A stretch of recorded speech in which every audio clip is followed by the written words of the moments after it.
Welcome back to our channel. So ఈరోజు వీడియోలో మనం ఫిఫ్త్ సెమిస్టర్కి సంబంధించి మేజర్ సబ్జెక్ట్స్ ఏంటి, మైనర్ సబ్జెక్ట్స్ ఏంటి, ఓకే.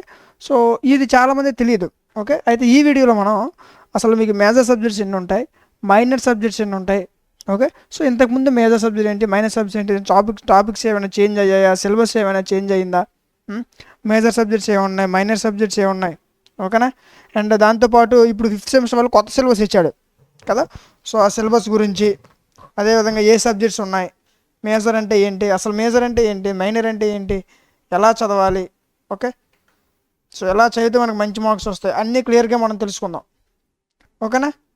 సో ఫస్ట్ మనం మీకు దీని ఒక సిలబస్ గురించి కూడా చెప్తాను, కానీ ఈ వీడియోలో ముఖ్యంగా మేజర్ సబ్జెక్ట్స్ ఏంటి, మైనర్ సబ్జెక్ట్స్ ఏంటి, ఓకే. సో వీటి గురించి మీకు నేను ఇప్పుడు క్లియర్ కట్ ఎక్స్ప్లెనేషన్ ఇస్తాను, చాలా జాగ్రత్తగా ఉండండి, ఓకేనా. సో చూద్దాం ఫిఫ్త్ సెమిస్టర్, ఓకే. సో మీ ఇంతకుముందు కూడా మీరు ఎగ్జామ్స్ రాశారు, 4 సెమిస్టర్స్ రాశారు కదా. సో అదంతా ఒక ఎత్తు, ఈ ఫిఫ్త్ సెమిస్టర్ ఒక ఎత్తు, ఓకేనా. సో ఎందుకంటే ఇది మీకు డిగ్రీలో ఫైనల్ సెమిస్టర్ కదా, దీని తర్వాత మీకు ఇంటర్న్షిప్ ఉంటుంది, కానీ మీరు రిటర్న్గా రాసేది ఫిఫ్త్ సెమిస్టర్ ఫైనల్. కాబట్టి ఈసారి మీకు ఫిఫ్త్ సెమ్లో మీకు పీజీ సిలబస్ కూడా యాడ్ చేశాడు, ఓకే. దాని గురించి కూడా చెప్తా, ఓకే. సిలబస్ చెప్పేటప్పుడు చెప్తా, ఓకే. సో అయితే ఈ ఫిఫ్త్ సెమిస్టర్లో మీకు టఫా ఈజీ అంటే ప్రిపేర్ అయ్యే వాళ్ళకి ఈజీ, ప్రిపేర్ అయ్యే ఎగ్జామ్ ముందు చదివేసి వెళ్ళిపోతాం అనుకుంటారు చూసో వాళ్ళకి కొంచెం కష్టంగా ఉంటుంది. సో వాళ్ళు కూడా ఎలా క్రాక్ చేయాలి, వాళ్ళు కూడా ఏ విధంగా ప్రిపేర్ అయితే వాళ్ళు మంచి మార్క్స్తో పాస్ అయిపోవచ్చు కూడా చెప్తాను, ఓకేనా. సో ముందుగా మనం అసలు ఈ మైనర్ సబ్జెక్ట్స్ అంటే ఏంటి, మేజర్ సబ్జెక్ట్స్ అంటే ఏంటి, అసలు మీకు సిలబస్ చేంజ్ అయ్యిందా లేదా, ఓకే. సో మ్యాథ్స్ స్టూడెంట్స్కి ఎన్ని మార్క్స్ రావాలి, కంప్యూటర్ స్టూడెంట్స్కి ఎలాగా, ఓకేనా. సో ఏమైనా సబ్జెక్ట్స్ ఉంటాయా, ఈజీయా, టఫా, సో ఈ వీడియోలో మీకు అన్ని క్వశ్చన్స్ని నేను క్లియర్ చేస్తాను, ఓకేనా. సో ఫస్ట్ మనకి మేజర్ సబ్జెక్ట్స్ అంటే ఏంటి, మైనర్ సబ్జెక్ట్ అంటే ఏంటి. మేజర్ సబ్జెక్ట్స్ అంటే మెయిన్ సబ్జెక్ట్స్, ఓకే. అంటే మ్యాథ్స్, ఫిజిక్స్, కెమిస్ట్రీ, మీకు ఏది తీసుకున్నా సరే మేజర్ సబ్జెక్ట్స్లో మ్యాథ్స్, కెమిస్ట్రీ, కంప్యూటర్స్, మీకు దీంట్లో ఏది మేజర్ తీసుకున్నా సరే, ఓకే. ఇప్పుడు డిగ్రీ చదివే వాళ్ళు కొంతమంది మ్యాథ్స్ మేజర్ తీసుకుంటారు, కొంతమంది ఫిజిక్స్ మేజర్ తీసుకుంటారు, కొంతమంది కంప్యూటర్స్ మేజర్ తీసుకుంటారు, ఓకే.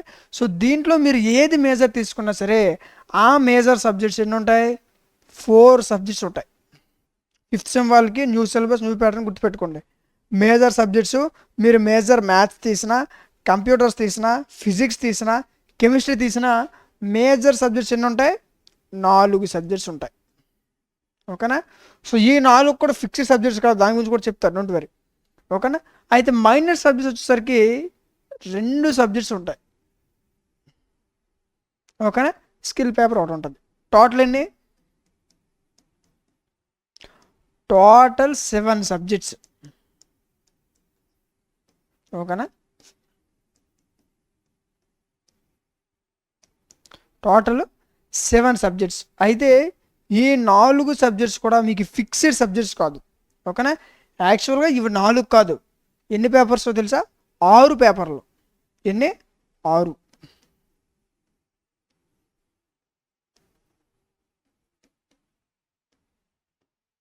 మేజర్స్ మీకు ఎన్ని ఉంటాయి, 6 పేపర్స్ ఉంటాయి మేజర్స్, కానీ మీరు 6 రాసేయాల్సిన అవసరం లేదు. ఈ 6లో మీరు ఏవైనా 4 రాయాలి, ఓకేనా. ఈ 4లో 2 ఫిక్స్, అంటే ఫస్ట్ పేపర్, సెకండ్ పేపర్, ఇది అందరికీ ఉంటుంది, ఓకేనా. నెక్స్ట్ వెయిట్, ఇదో ఏ, ఇది బి, ఇది ఏ, ఇది బి, ఓకేనా. సో ఈ 2 ఫిక్స్, ఓకే. ఈ రెండిట్లో ఒకటి, ఈ 2 సబ్జెక్ట్స్లో ఒకటి, ఈ 2 సబ్జెక్ట్లో ఒకటి, ఓకేనా.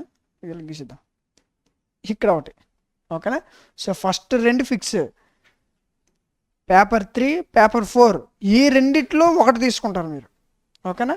నెక్స్ట్ పేపర్ 5, పేపర్ 6, ఈ రెండిట్లో ఒకటి, ఓకేనా. సో మొత్తం ఎన్ని అయ్యాయి, 4 మేజర్ సబ్జెక్ట్స్ ఉంటాయి, ఓకేనా.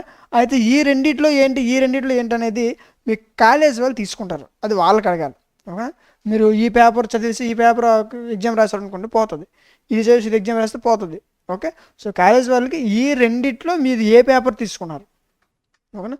ఫర్ సపోజ్ ఇది ఒక మ్యాథ్స్, ఆ మ్యాథ్స్లో ఇది ఒక పేపర్. సో ఈ రెండు మ్యాథ్స్లే కానీ సో దీని పేపర్ నేమ్ వేరు ఉంటుంది, అర్థమైందా. ఇప్పుడు solid geometry maths, differential equations maths, vector calculus maths, linear algebra maths, group theory maths, ఇవన్నీ మ్యాథ్స్లే. ఒక సబ్జెక్ట్లో రెండు మ్యాథ్స్లు ఉంటాయి కదా. సో ఆ రెండులో మీరు ఏది తీసుకున్నారు, మీ కాలేజ్ వాళ్ళు ఏం తీసుకున్నారో అడగండి. ఓకే, అడిగి ఈ రెండిట్లో ఏదైతే తీసుకున్నారో అది చదవాలి. ఓకేనా. సో టోటల్ 6 పేపర్స్ ఉంటాయి, ఈ 6లో మీరు రాయాల్సినవి 4. ఓకేనా.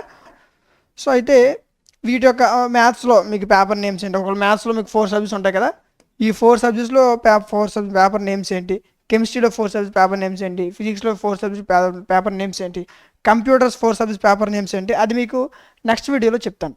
ఓకేనా. సో ఈ విధంగా టోటల్ మేజర్ సబ్జెక్ట్స్ 4 ఉంటాయి, మైనర్ సబ్జెక్ట్స్ 2 ఉంటాయి. ఓకే, స్కిల్ పేపర్ ఒకటి ఉంటుంది. మొత్తం 5th సెమ్లో మొత్తం మీకు ఎన్ని సబ్జెక్ట్స్, 7 సబ్జెక్ట్స్ రాయాలి. ఓకేనా. సో అయితే ఇక్కడ మీకు ఇంకో విషయం చూడండి, మీకు 5th సెమ్లో పీజీ సిలబస్ యాడ్ చేశాడు. ఓకేనా, పీజీ అంటే పోస్ట్ గ్రాడ్యుయేషన్, ఈ సిలబస్ మీకు కొంచెం యాడ్ చేశాడు. దీని నుంచి కూడా మీకు చెప్తాను నెక్స్ట్ సిలబస్ వీడియోలో. సో వీటికి సంబంధించిన కోర్సెస్ మీకు డిఎండి లాజిక్స్ యాప్లో అవైలబుల్గా ఉన్నాయి. ఓకేనా, రైట్. సో యాప్ మీకు ప్లే స్టోర్లో ఉంటుంది, అక్కడ నుంచి డౌన్లోడ్ చేసుకొని మీరు యాప్లోకి వెళ్తే మీకు యాప్లో మీకు పీడిఎఫ్స్ ఉంటాయి, క్లాసెస్ ఉంటాయి, ఇంపార్టెంట్ క్వశ్చన్స్ ఉంటాయి, మోడల్ పేపర్స్ ఉంటాయి. ఇన్ కేస్ మీకు ఏమైనా డౌట్స్ వస్తే యాప్ ఛానల్ వాట్సాప్ హెల్ప్ ఉంటుంది, అక్కడి నుంచి మీ డౌట్స్ క్లారిఫై చేసుకోవచ్చు. అండ్ ఒకవేళ మీ యొక్క మొబైల్ అంటే మీ ఇంటర్నెట్ లేనప్పుడు కూడా పీడిఎఫ్స్ మీరు డౌన్లోడ్ చేసుకొని యాప్లో మీరు పీడిఎఫ్స్ చూడొచ్చు. ఓకేనా. సో ఇవి మనము ప్రొవైడ్ చేస్తున్నటువంటి ఫెసిలిటీస్ మన దగ్గర కోర్స్ తీసుకునే వాళ్ళకి. ఓకేనా, కోర్స్ మీకు డిఎండి లాజిక్స్ యాప్లో ఉంటుంది, యాప్ లింక్ డిస్క్రిప్షన్ ఇస్తాను, అక్కడి నుంచి కూడా మీరు డౌన్లోడ్ చేసుకోవచ్చు. ఓకేనా, థ్యాంక్ యూ.